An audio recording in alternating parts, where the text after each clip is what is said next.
Mheshimiwa Mkuu wa Mkoa, mbele yako hapa ni timu ya madaktari bingwa kama tulivyotambulishwa. Tumekuja hapa kwa majukumu makuu mawili.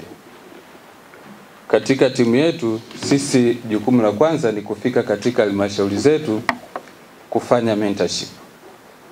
Na tutafanya mentorship kwa wataalamu wenzetu waliopo kule, tukisaidizana nao katika hizi kada zote za kibingwa.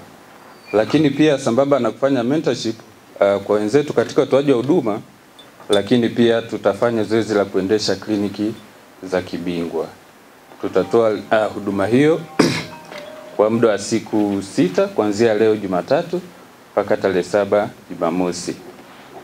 Ni matumaini yangu makubwa kwamba sisi kama timu ya mabingwa tumejiandaa ipasavyo na pia tunategemea mwitikio mkubwa. Kwa nami nisisitize kutoa rai kwa wananchi wa mkoa wa Dodoma, tuwakaribishe. Serikali imewekeza katika vifaa tiba, katika dawa, na sisi wataalamu sasa tunaanza kushirikishwa kufika katika zile sehemu ambazo wananchi wangepata ugumu katika kutembelea hospitali kubwa kupata huduma za kibingwa.